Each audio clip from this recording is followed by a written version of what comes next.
And we're back on Around the World. Martha Bull is still in studio with her money from Las Vegas. You won, weren't you? You were always I was going to say what happens in Vegas should stay in Vegas. Yeah. Well, my money stayed there. Your money stayed there too. Yeah. Well, you know, one way you can save money. Yes. And we've spoken with this gentleman before, is to start traveling, but stop dreaming, but save your cash a little, because this is the ultimate guide to traveling more and spending less. Russell Hannon is in studio. Russell, thanks for coming in. Wonderful to be here. Thank you for having me. Great to be in Santa Barbara. All the way from Calgary.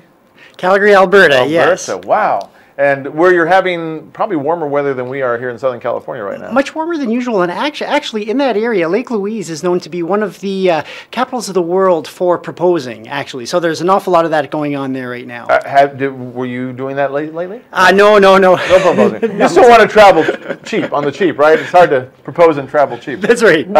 You know, this book is a fascinating book. How did you get into figuring out how to travel and do it on a budget like this? Well, you know, when you look at it, actually, my story is probably different than what you would expect. Going back 10 years ago, I felt I couldn't afford to travel very much. I thought I had to settle for just taking one big trip a year.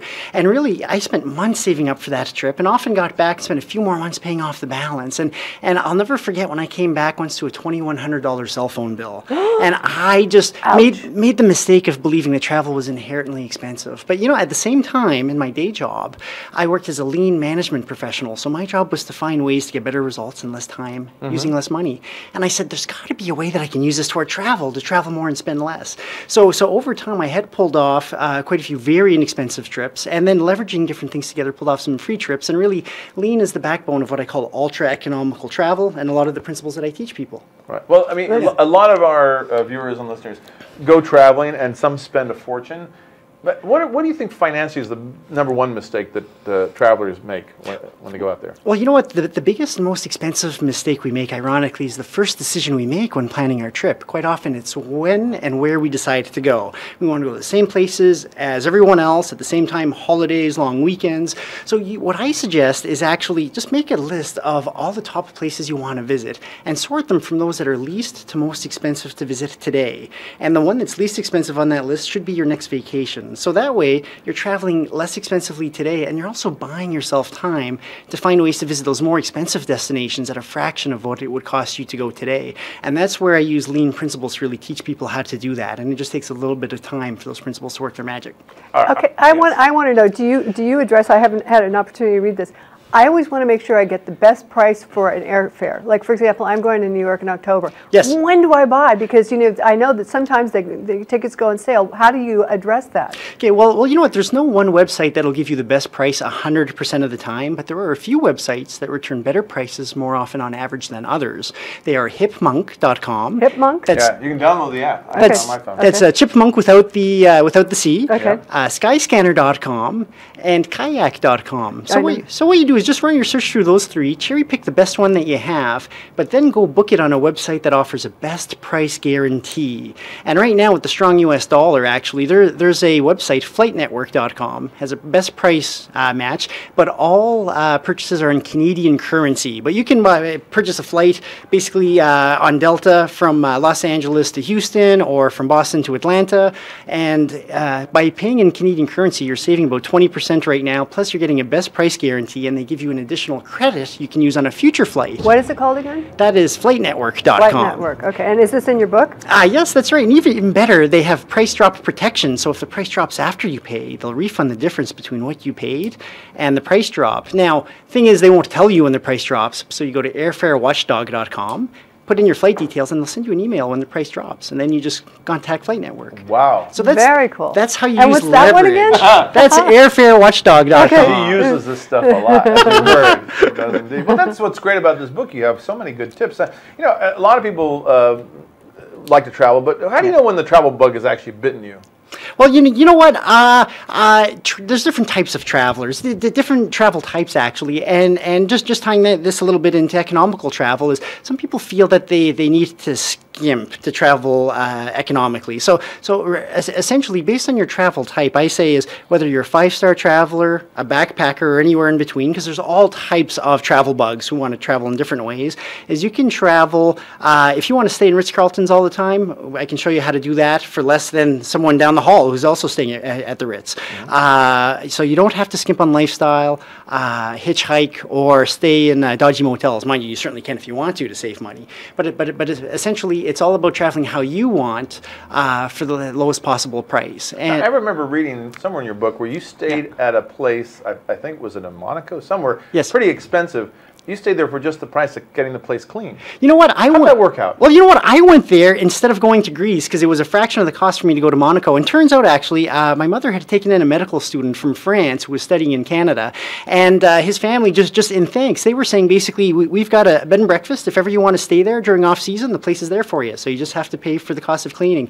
And that's where I prioritize places where I have connections. So whatever your Monaco is, maybe you don't know anyone in Monaco, but it could be somewhere else. By being intentional in your planning, you can travel for significantly less than others. Because Monaco is an expensive destination, generally. Generally. For most people who want to stay there, you're going to stay at the Hotel de Paris, and you'll say bye-bye to all your dollars, and what you don't say goodbye to, you'll lose in the casino. Exactly. Right? Yeah. Yes, James Bond. So, yes. But that's amazing. So your mental state is really important when you go into this whole travel experience. Now, a lot of times people finally get a window, a couple weeks before they can go of travel. So they don't have a lot of time to do research or book way in advance. What are some tips to help those folks get a good price? Like, say, for example, right now I was going to go, okay, I want to go down to somewhere in Central or South America that's got good surf.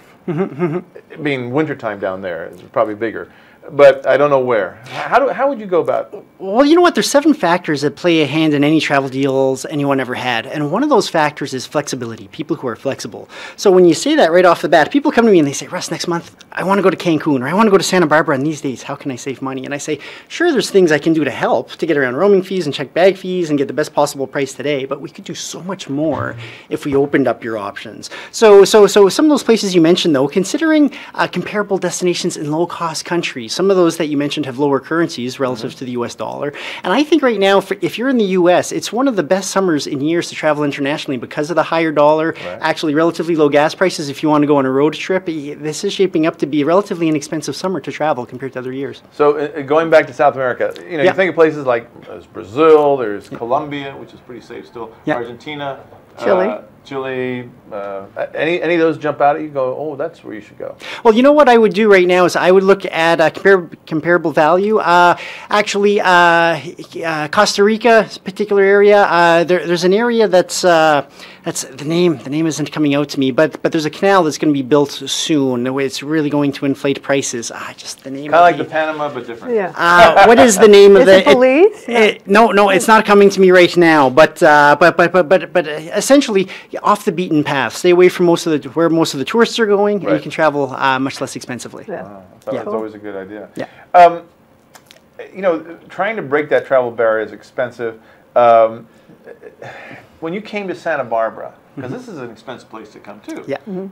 Did you use any of your techniques to save money here? Well, you know what? This is mostly a points trip, flying down here. I also have some friends and family in the area that I'll be staying with the next few days. I spent a few nights in hotels on points.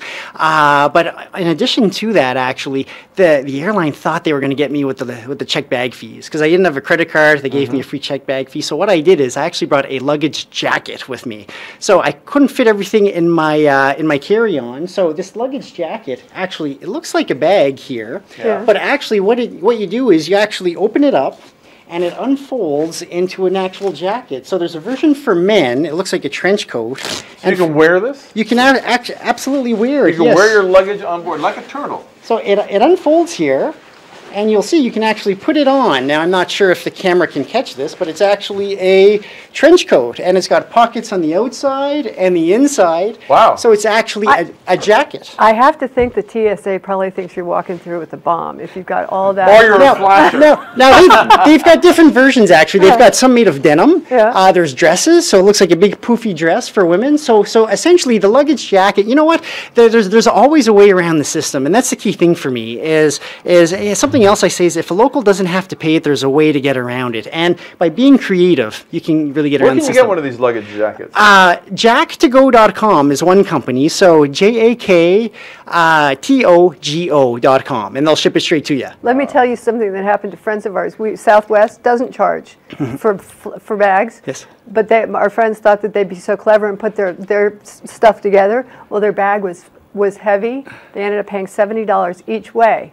But the one thing that Southwest was willing to do is they have duffel bags for $25, so you can offload the over and then be able to go. Clever. You know, yeah. That's great. Yeah, there's a tip for you. Thank Russell, you. if people want to pick up your book, you can go to your website. Yes, stopdreamingstarttraveling.com. Right. You can also get a free guide, how to beat the best online fare every time, every flight, at breakthetravelbarrier.com. So you can download it, and it's free, and it's got some little tidbits that you'll find in the book as well. This is great. I can't wait. Really appreciate you coming in today, and congratulations on the great book, and thank you for bringing a copy. See, I'm saving money already. I didn't buy it. It's good to see you. Thank you for Travel having me. well. We're going to take a break. When we come back, it's Disneyland, the happiest place on earth.